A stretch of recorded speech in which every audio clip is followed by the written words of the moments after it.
Hi everyone, this is Dr. Chhoda with an important breaking news alert for Ignition Time subscribers. Now, normally I release videos at 2 p.m. East Coast time most days of the week, but this is a very important breaking news alert and I had to bring it to you immediately. Let's take a look at this important announcement from Ignition Time.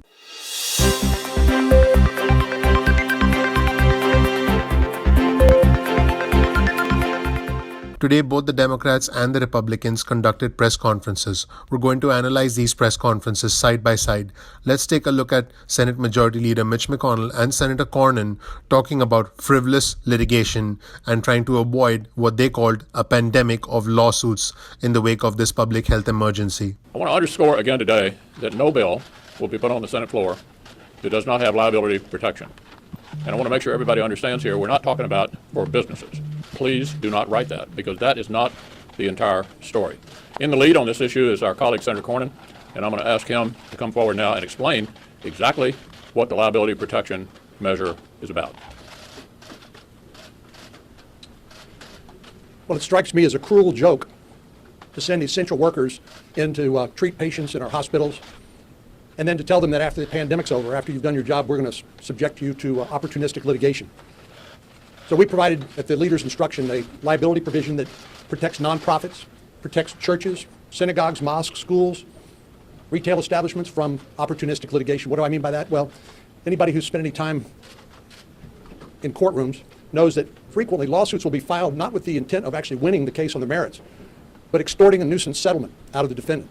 In other words, you can actually be on the right side of a lawsuit and find yourself subjected to ruinous attorney's fees and distraction from what we would hope people would be more focused on, which is reopening safely their business and helping to grow our economy. What we're proposing is not blanket immunity. If somebody willfully or intentionally subjects people to harm, they will be held accountable in a court of law. But for people who, in good faith, follow the guidance of their state or local public health officials, they will have a safe harbor under this new federal law. This will be a temporary provision. It will expire in 2024. It's not our intention to subject American tort law to federal jurisdiction exclusively, but in this national emergency, during this pandemic, and during the time when our economy needs to safely reopen, liability protections are important for everybody. Now, the Democrats are clearly not happy with the HEALS Act in its first version. The Senate Minority Leader Chuck Schumer ripped apart the HEALS Act right from the very beginning.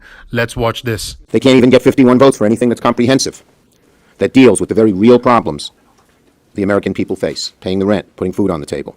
And when Republicans released their proposal, it was like Christmas in July for defense contractors, wealthy CEOs, and the Trump Organization. It's as if their lobbyists were allowed to write the bill and give their fat cat clients a lot of their dream presents.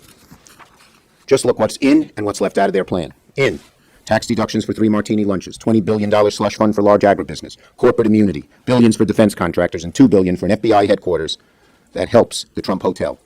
Those all made it in. Out: help for state and local governments, nutrition assistance for families, rental or mortgage assistance to keep people from losing their homes. Not in the Republican plan. It was very summed up what New Yorkers and Americans think in one of my hometown papers. This is the Daily News. Picture of Mitch McConnell. Let them eat cake. Let them eat cake.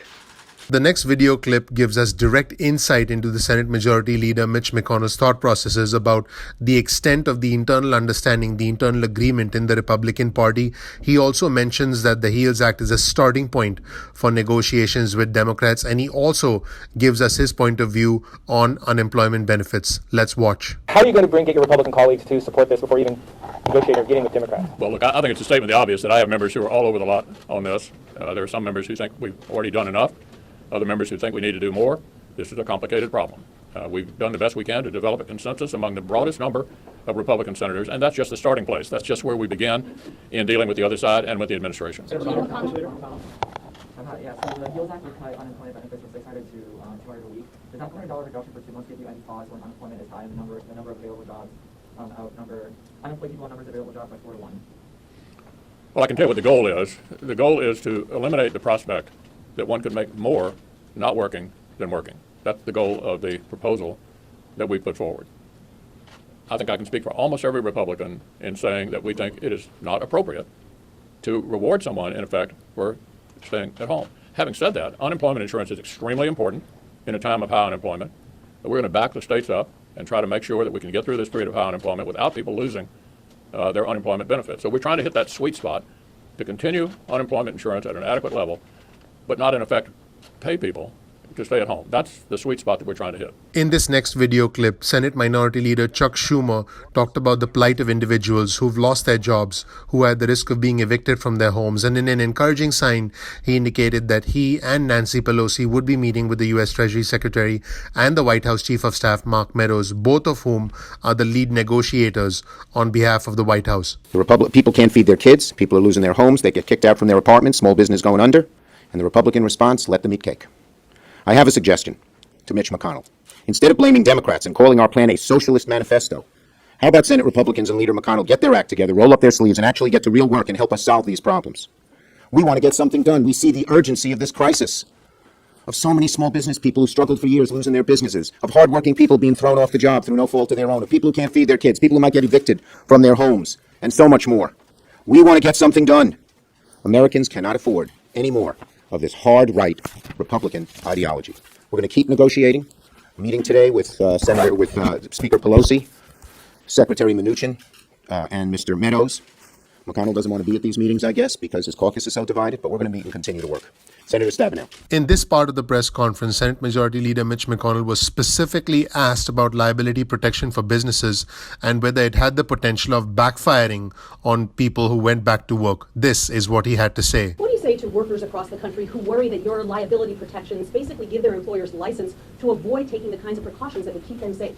This is mainly to protect them, because the employers would only be liable if they were grossly negligent or engaged in intentional misbehavior. So that's essentially a mischaracterization of whose interests this liability protection provides, for nurses, for doctors, for workers, for others.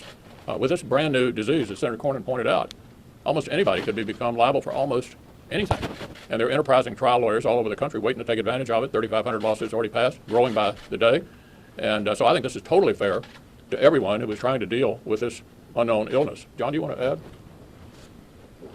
The only thing I would say is that we incentivize businesses to follow the guidelines and guidance of state and local public health and other officials. And if they do in good faith, then they get the benefit of the safe harbor. If they don't, if they're reckless in the way they expose their customers or their employees or other people to this virus, then they will be accountable. In the next audio clip, let's take a look at Senator Ron Wyden, who's a Democrat from the state of Oregon. He's the one with the mask, and the Senate Minority Leader Chuck Schumer, and their thoughts on this whole situation. In particular, the words of Eugene Scalia, the U.S. Labor Secretary. I actually did an analysis of Eugene Scalia's interview on Fox News earlier on our channel. So let's take a listen to what these folks have to say. Today, Leader Hoyer seemed to suggest that $600 was a negotiable amount of money, and I'm just wondering where you and Speaker Pelosi. We don't believe that. I don't know what Speaker Hoyer said, but $600 we believe in the Heroes Bill extended till January 31st. That $600 has kept millions of people out of poverty, millions of people in their homes, millions of people feeding their families, and it along with PPP is the number one reason the economy is beginning to creep back up, because consumer spending is going up, and that's because of money in people's pockets. We believe we keep it. After we got this passed, Eugene Scalia, the Labor Secretary, made one appearance.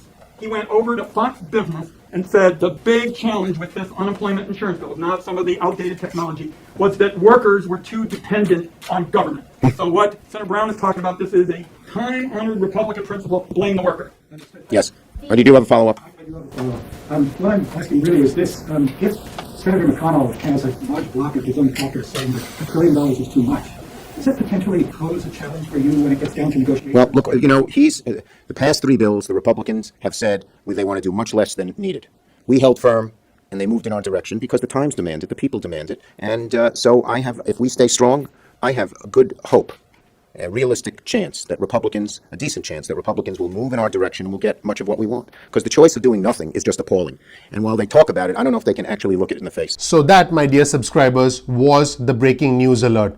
Please comment below and let me know what you think. I'd love to hear what you have to say. Our community is growing very rapidly, and you will hear other like-minded individuals commenting and giving you feedback on what you're thinking. I'd love to comment as well. I get in and I answer as many comments as I can. Now, if you want to get breaking, fair and balanced news directly from me, get your cell phone out and send a text message with the word ignition or with the word time, whatever's easier for you. Remember, the name of our channel is Ignition Time, where we give you important news alerts. So send a text message with the word ignition or with the word time to 70,000 7000. That's 70000, and you'll be on our list to get important breaking news alerts. You can opt out at any time. You'll also be sent an email where you agree to a disclaimer, and once you agree to that disclaimer, we'll start sending you emails, and again, you can opt out of those emails at any time.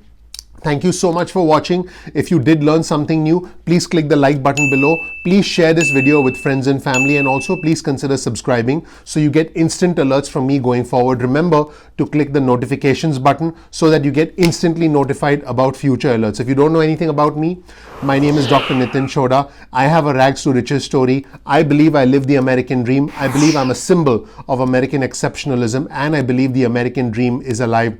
And I'm happy to share my journey with you and teach you all the lessons I've learned in life so you don't make the same mistakes I did on my way to becoming a millionaire. Thank you so much for watching again. Please click the like button below. Please consider subscribing. Please enable notifications so you get instant updates, instant breaking news alerts like this delivered to you automatically. I look forward to seeing you in the next video. Remember, we release videos at 2 p.m. East Coast time most days of the week.